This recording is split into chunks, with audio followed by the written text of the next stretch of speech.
Today is Sunday morning. I've been riding along here with this greenery view, enjoying the morning cool breeze air. What a wonderful moment.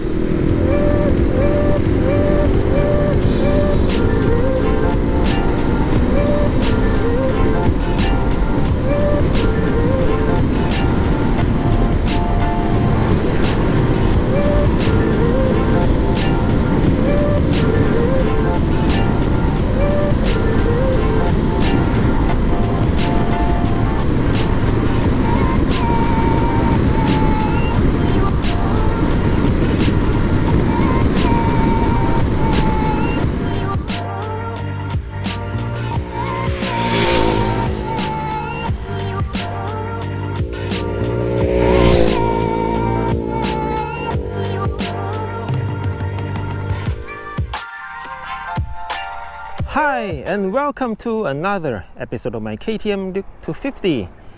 In this episode, I'm going to talk about the story of my friend who had bought a used KTM Duke 200 3 years ago, which turns out to be a nightmare as the bike was not maintained properly by the previous owner. About a year went through after his purchase, then problems started to happen where he noticed through the side glass the engine oil has become tea-ice in color, or tapping we call it in Malaysia. The engine coolant has leaked into the crankcase and mixing with the engine oil become oil sludge. And sadly, it happened during MCO period where repair shop was still closed for business. Then disaster struck. My friend left his bike untouched for a few months, which turns out to be a catastrophic damage. The internal engine was heavily rusted and requires full overhaul with part replacement. It is going to be extremely costly, and my mechanic friend suggests the damage amounted somewhere between 5,000 to 7,000 ringgit Malaysia. The actual root cause for this issue is because the oil seal at the water pump was broken. Then inside there is a bush at the shaft connected between the fuel pump, the water pump to the engine balancer, where it wear off from time to time and started to leak coolant into the crankcase. 3 months later, his bike was fully repaired. Yet another problem happened where his fuel gauge indicator was not functioning. He inspected the bike himself and found the fuel float was coming off from the fuel pump. I thought this issue is same as mine a few years ago, where the float is damaged and it is an easy job for me. So I went on to help him dismantle his fuel pump, and later we found another underlying major problem. Oh my god, the entire fuel pump is very rusty and there is no way to clean it up. Since this is beyond repair, we decided to buy another new replacement pump. We tried to find the actual cause for this issue and discovered that there is some white stain at the fuel filler cap rubber seal. Maybe the rainwater is leaked into the fuel tank and causing the water pump to get rusty. There is no spare part available to replace the cap rubber seal, and we have tried to ask the dealer. The KTM dealer,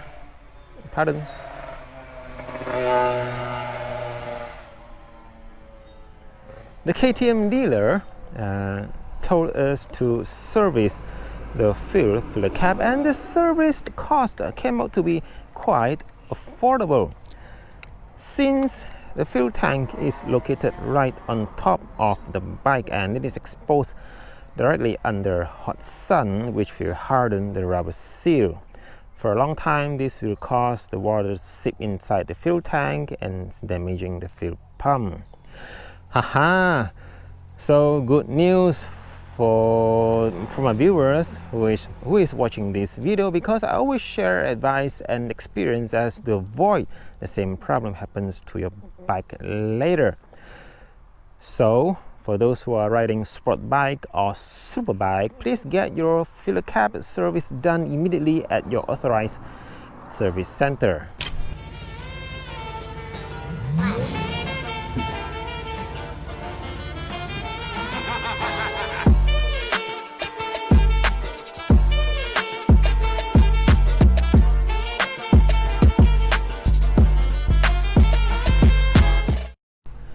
I have ridden my bike close to 80,000 kilometers, and it is about time to schedule service for spark plug replacement and valve clearance adjustment, where my mechanic friend discovered there are some water droplets inside the crankcase.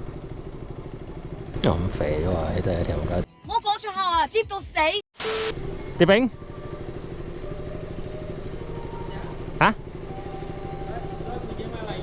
Nào kìa?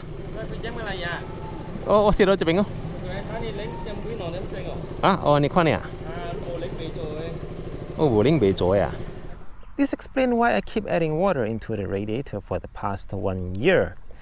You say this issue is exactly the same as my friend's Duke 200, but it is still in early stage of damage. Like cancer, he recommends to repair my bike immediately rather than delaying it, as it will cost much more to repair the entire engine than just a simple water pump. Without hesitation, I left my bike for him to repair, and he calculated all the final cost of repair, including part replacement, is about 1,200 ringgit Malaysia. Yeah, maybe some of you think this is a bit expensive, but I've been knowing him for 8 years. Rest assured, his workmanship is one of the best, as he has been trained at overseas at the KTM training center in Austria. I've been constantly sending my bike for him to repair for the past 8 years. He always gave me good advice in what required to do in order to take care of my bike. For any one of you who having some problem and needed some help, maybe you can go search for him in Bukit Mertajam. I put his shop address in the description box below. KTM recommend to service the coolant once every 4 years, which I ignored, and this is the price that I have to pay. So lesson learned, not to neglect the maintenance schedule on the service manual. Last but not least, the rubber parts issue on the KTM, including the chain slider and the wheel rubber damper, which is totally disintegrated, and it cost 127 and 204 ringgit Malaysia respectively. So we have reached the end of this episode, and I hope you all enjoy watching it. Do me a favor by clicking on the like button, and if you have anything to say, then please feel free to leave it down on the comment section below. Till then, thanks for watching and ride safely. I'll see you in the next episode.